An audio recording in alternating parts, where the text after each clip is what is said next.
Hello বন্ধুরা, আমি breakfast তৈরি করে ফেলেছি। আর এই ব্রেকফাস্ট আমি কিভাবে তৈরি করলাম সেটা আপনাদের সঙ্গে শেয়ার করব। চলুন দেখে নিই আমি ব্রেকফাস্টটা কিভাবে তৈরি করলাম। এভাবে আপনারা ব্রেকফাস্ট তৈরি করে দিলে বাচ্চারা কিন্তু খুব খুশি হয়ে যায়, ওদের খেতেও ইচ্ছা করে, তখন আর খিদে থাকে না বলে এরকম কিছু থাকে না। চলুন দেখে নিই, কেননা দেখেই তো মনে হচ্ছে লোভনীয়, তাই বেশিক্ষণ আর আপনাদেরকে আমি কথা বলে সময় নষ্ট করব না। চলুন দেখে নিই কীভাবে আমি এই ব্রেকফাস্টটা তৈরি করে ফেললাম। Good morning. আজ আমি ব্রেকফাস্টে কি বানাতে যাচ্ছি সেটা একবার দেখুন। এদিকে তো পাউরুটিটা দেখতেই পাচ্ছেন, আমি মাঝখান থেকে কেটে নিয়েছি। আর আমি না এই ধরনের ছোট পাউরুটি নিয়েছি। আর এই দিকের উপকরণ দেখে তো আপনাদের বোঝাই হয়ে গেছে আমি কি তৈরি করতে যাচ্ছি। এবার আমি ব্রেকফাস্টটা তৈরি করে ফেলছি। আমি কি ব্রেকফাস্টটা করতে চাইছি সেটা তো আপনারা আশা করি বুঝেই গেছেন। আমি স্যান্ডউইচটা আজকে তৈরি করে ফেলছি। আমি পাউরুটিটাকে কেটে নিয়েছি, তারপরে আমি ওপর দিয়ে দিয়ে দেব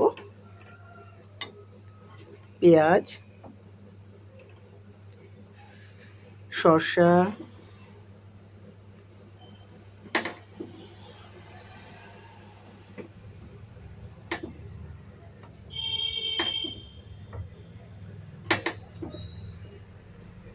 এক এক করে আমি সাজিয়ে ফেলছি। নিয়ে নিয়েছি টমেটো,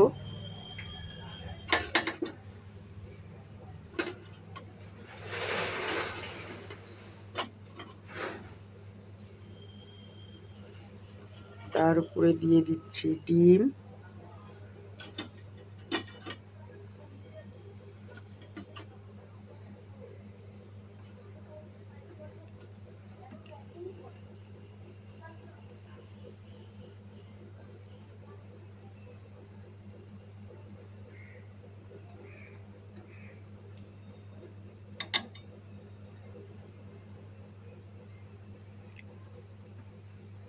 এবার আমি দিয়ে দেব সাইড থেকে একটু আলু,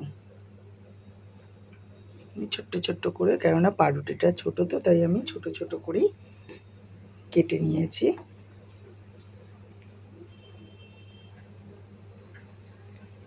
এরপর ওপর দিয়ে দিয়ে দেব বিট নুনটা,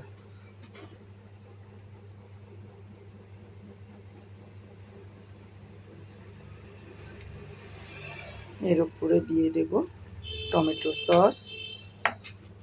খেতে কিন্তু অসাধারণ লাগে এটা। আর ছুটির দিনে এরকম ব্রেকফাস্ট হলে কিন্তু আর কোনো কথাই নেই।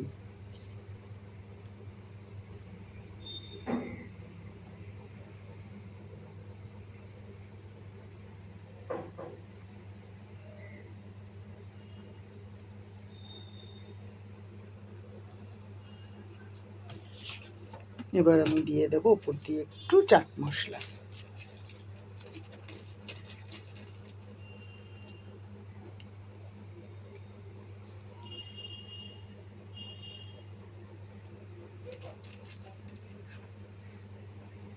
এভাবে আমি আজকের ব্রেকফাস্টটা তৈরি করে ফেললাম। এইবার আমি এটার উপরে আর এক পিস করে আমি পাউরুটি দিয়ে দেব। এভাবেই আমি আপনাদের সঙ্গে আজকের ব্রেকফাস্টটা শেয়ার করলাম। যদি ভালো লেগে থাকে অতি অবশ্যই লাইক কমেন্ট শেয়ার করবেন। ইউটিউব চ্যানেলটা ফলো করলে অতি অবশ্যই সাবস্ক্রাইব করে দেবেন। এইবার এটাকে আমি উপরে দিয়ে দিচ্ছি। ব্রেকফাস্টটা কেমন লাগলো বন্ধুরা? খেতে কিন্তু অসাধারণ। এভাবে আপনারা যদি ছুটির দিনে এইভাবে ব্রেকফাস্ট করে নেন তাহলে বাচ্চারা কিন্তু খুবই খুশি হয়ে যায়। তাই আজ আমি এভাবেই ব্রেকফাস্ট আপনাদের সঙ্গে শেয়ার করলাম। বন্ধুরা, ব্রেকফাস্ট তো তৈরি হয়ে গেল, এবার কিন্তু খাবার পালা। এই যে দেখুন কি যে অসাধারণ দেখতেও লাগছে, খেতেও তেমনি অসাধারণ হয়েছে। এইবার আমি কি করব, ব্রেকফাস্টটা কিন্তু খেয়ে ফেলবো। এইভাবে ছুটির দিনে যদি এইরকম ব্রেকফাস্ট হয় না তাহলে কিন্তু অসাধারণ লাগে। আর বেশি কথা বলবো না, এবার আমি চটপট করে ব্রেকফাস্টটা খেয়ে নেবো, কেননা তারপর আজকে আবারও অন্য রান্না করতে হবে। বাড়িতে একটু লোকজন এসেছে, রান্নাটা একটু অন্যরকম হবে।